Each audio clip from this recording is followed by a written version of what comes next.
ہم ہمیشہ کے لیے ایک ہو جائیں گے۔ وہ ہمیشہ کے لیے اپنی کانتا کماری سے منہ چھپا کر سو گیا۔ وہ تینوں خوف سے چیخ رہی تھیں۔ شکاری نے اونٹ کو بھڑکانے کے لیے دوسرا فائر کیا۔ وہ گولی اونٹ کی کھال کو چھیلتی ہوئی گزر گئی۔ وہ بدک کر بھاگنے لگا۔ وہ سب مارے دہشت کے چیخ رہی تھیں۔ تیز رفتاری سے بھاگتے ہوئے اونٹ پر ادھر سے ادھر جھٹکے کھا رہی تھیں۔ شکاری اور اس کے قافلے کے تابع دار کہے لگا رہے تھے۔ وہ تینوں اپنے علاقے میں کئی بار اونٹوں پر بیٹھ چکی تھیں، لیکن بے ڈھنگی رفتار سے بھاگتے ہوئے اونٹ پر بیٹھنا اور سنبھلنا نہیں آتا تھا۔ وہ اس کی پیٹھ پر بار بار اچھل کر گرنے کے انداز میں بیٹھنے اور سنبھلنے کی کوشش کر رہی تھیں اور چیخ چیخ کر کسی کو مدد کے لیے پکار رہی تھیں۔ آخر وہ ایک ایک کر کے کوہان کی بلندی سے نیچے ریت پر گرتی گئیں۔ ان کے کہے لگانے والوں کے لیے دلچسپ تماشا بنتی گئیں۔ اگر وہ ریگستان میں نہ ہوتیں اور ریت پر نہ گرتیں تو ان کی ہڈیاں پسلیاں ٹوٹ جاتیں۔ انہوں نے کبھی یہ سوچا بھی نہیں تھا کہ گھر والوں سے اور شکاریوں سے بچنے اور بھاگنے کے دوران میں ایسی درگت بنے گی۔ وہ تکلیف سے کراتے ہوئے اٹھنے لگیں۔ دور، بہت دور کہے لگانے والے اڑتی ہوئی ریت کے سبب دھندلے سے نظر آ رہے تھے۔ وہ سب اتنی دور تھے کہ ان کے ہنسنے بولنے کی آوازیں انہیں سنائی نہیں دے رہی تھیں۔ پھر رئیس اعظم کی رائفل ان کی طرف اٹھ گئی۔ اس نے ٹریگر کو دباتے ہوئے کئی بار فائرنگ کی۔ کئی گولیاں ان تینوں کے آس پاس ریت کے ذرات کو اڑانے اور بکھیرنے لگیں۔ موت اتنے قریب آ کر دھمکیاں دے رہی تھی۔ وہ چیخیں مارتی ہوئی وہاں سے بھاگنے لگیں۔ ان سے پہلے اونٹ خوفزدہ ہو کر کہیں بھاگتا چلا گیا تھا، نظر نہیں آ رہا تھا۔ اس پر کھانے اور پینے کا جو سامان تھا وہ بھی اس کے ساتھ چلا گیا تھا۔ وہ بڑی دیر تک اندھا دھند دوڑتی رہیں، پھر ایک جگہ رک کر ہانپنے لگیں۔ پلٹ کر دیکھا، کوئی نظر نہیں آ رہا تھا۔ شکاری اپنے قافلے کے ساتھ کہیں گم ہو گیا تھا۔ ریت کے اونچے نیچے ٹیلے انہیں چھپا رہے تھے۔ وہ تینوں وحشت زدہ ہرنیوں کی طرح آنکھیں پھاڑ پھاڑ کر ادھر ادھر دیکھنے لگیں۔ تھوڑی دیر بعد دھیمی دھیمی سی گھنٹیوں کی آوازیں آنے لگیں۔ جب بھی اونٹ بستی کے قریب سے گزرتے تھے تو ان کی گھنٹیوں کی آوازیں صحرا کی لوک موسیقی کی طرح دلوں میں اترتی تھیں، لیکن اس وقت سورہ اسرافیل کی طرح ان کے دلوں کو دھڑکا رہی تھیں۔ وہ گھنٹیوں کی آوازوں کو سنتے ہی پھر وہاں سے بھاگنے لگیں۔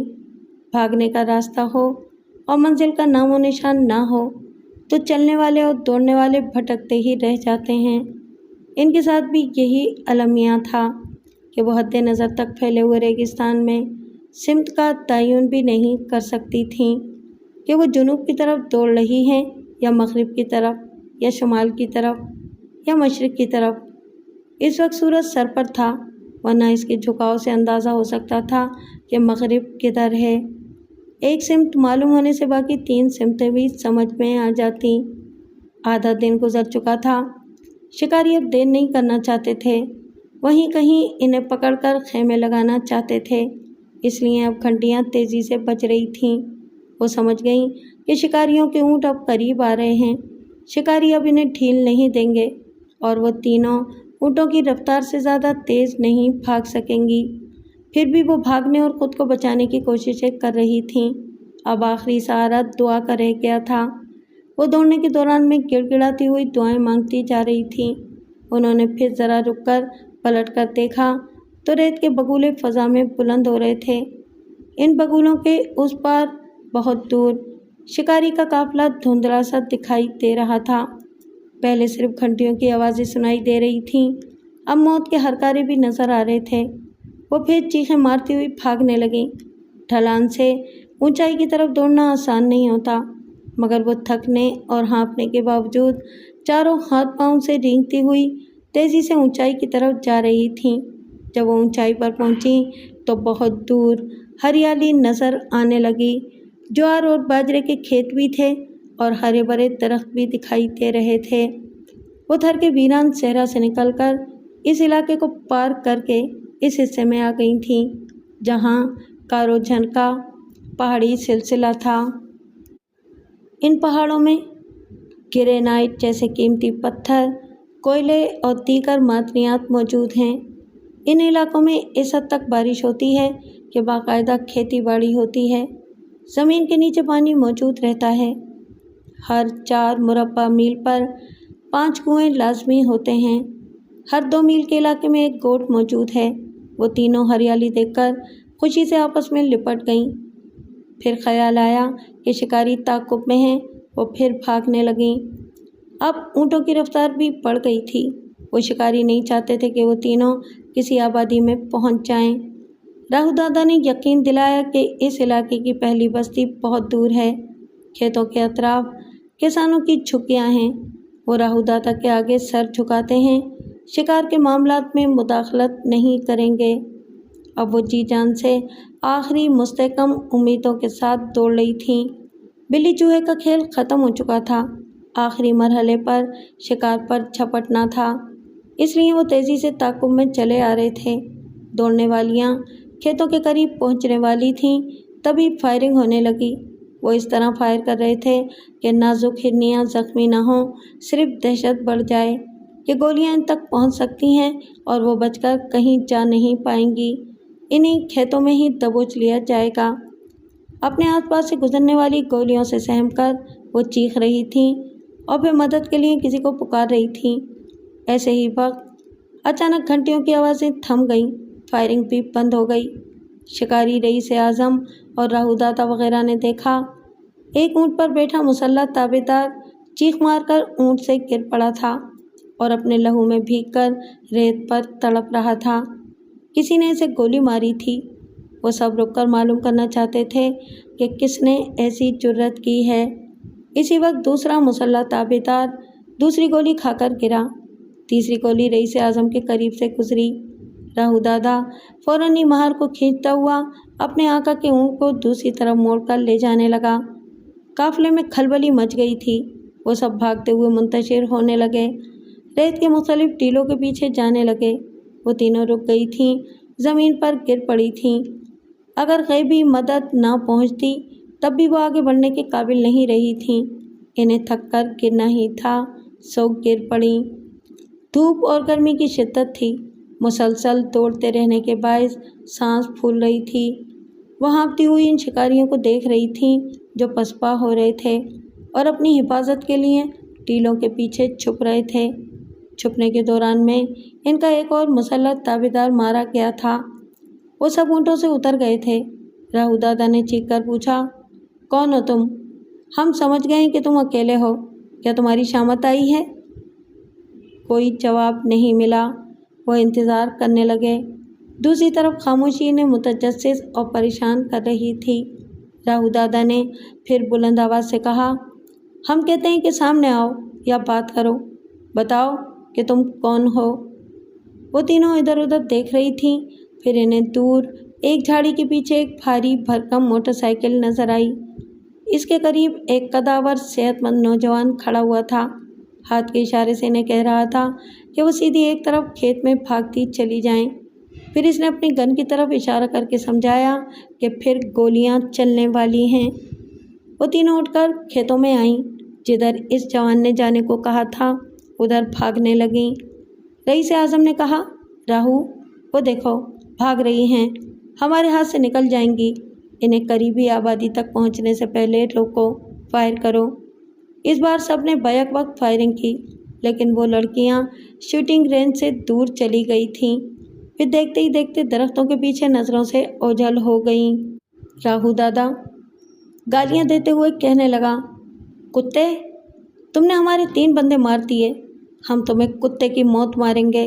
اس بار فائر کرو، معلوم تو ہو کہ کہاں چھپے ہوئے ہو۔ ایک تابع دار نے کہا، دادا، وہ اس بڑے درخت کے پیچھے ہوگا۔